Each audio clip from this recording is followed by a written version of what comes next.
to understand national education policy today, we have our guest with us, Dr. Mukesh Yadav from SCRT. And Mr. N.K. Vaz, he's our board member in the Literary Foundation. Over to Sanjana for an introduction. Good morning, your honorable sir, teachers and mates. My name is Sanjana and I am extremely delighted to be the presenter of this morning and address to our guest. An awareness program which is organized by Literary Foundation. Honorable Sir, Dr. Mukesh Yadav, which is leading this event, is a PhD scholar and a student mentor and guide. Presently, he is working as the controller of SCERT examination. He has also won a prize for his contribution. Today, he will tell about the national education policy to us. So here we are starting this event. Give a big round of applause for sir. Thank you. में बच्चों को एक vocational education देनी है। देखा गया कि बच्चे 90% और 95% मार्क्स लेके आए, पर ना उन्हें एक पॉलिसी में जो मेजर चेंज किया गया स्कूल एजुकेशन सिस्टम की अगर हम बात करेंगे वो 5334 यानी 5 साल की pre primary, then primary, elementary and secondary. तो 5 साल का प्री प्राइमरी हो गया आपका, प्राइमरी 3 साल का, एलिमेंट्री 3 साल का, सेकेंडरी 4 साल का। इसके अलावा गवर्नमेंट ऑफ इंडिया ने FLN यानी फाइनेंशियल लिटरेसी एंड न्यूमरेसी पे बहुत जोर दिया है। जीडीपी का 6% कंट्रीब्यूशन जो है वो एजुकेशन को जाएगा, ये किया है। और जो हमारा SDG गोल है, SDG गोल आपने सुना होगा ना, सस्टेनेबल डेवलपमेंट गोल UN ने दिया था, तो उस गोल के अकॉर्डिंग जो यूनिवर्सलाइजेशन ऑफ एजुकेशन है उस पर एम्फसाइज करेंगे। इस पॉलिसी में छठी के बाद, मतलब छठी क्लास में बच्चा आएगा, जो फोर्सफुली पहले इंग्लिश और हिंदी रहती थी उसमें थर्ड लैंग्वेज को इंट्रोड्यूस किया गया है। English as a subject introduce किया गया है कि अगर किसी को इंग्लिश पढ़नी है तो वो एज ए सब्जेक्ट लेगा, और दो, एक मदर टंग और दूसरी एक एडिशनल इंडियन लैंग्वेज को इंट्रोड्यूस किया गया है पूरे सिस्टम में, जो बच्चा पढ़ेगा। ब्रॉडली इसके अलावा हायर एजुकेशन सिस्टम की रिवैम्पिंग की गई है कि भाई आप फॉरेन की यूनिवर्सिटीज को अलाउ करेंगे, उनके MOUs होंगे, उनमें रिसर्च को एम्फसाइज किया जाएगा। ये ब्रॉड एरिया में पूरा जो NEP की रिकमेंडेशंस में है, ये टोटल 4 सेक्शंस में बनी हुई है।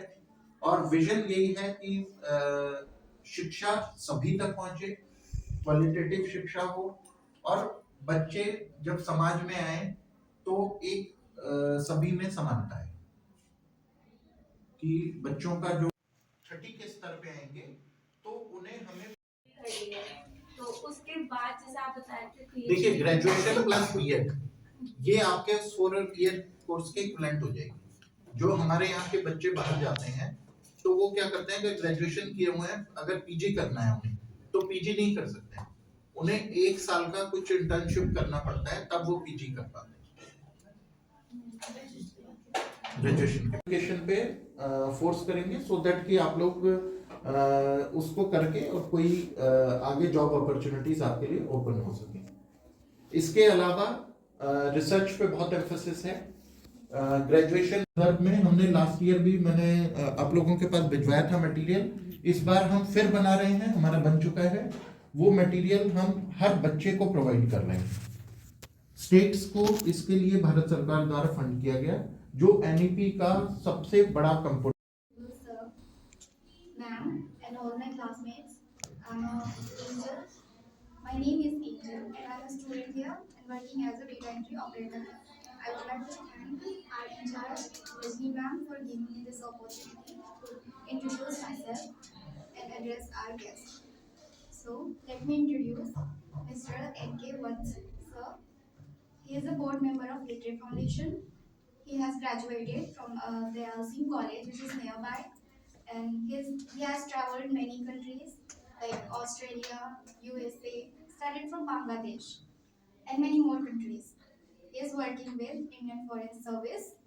So let's give a big round of applause for him and welcome him.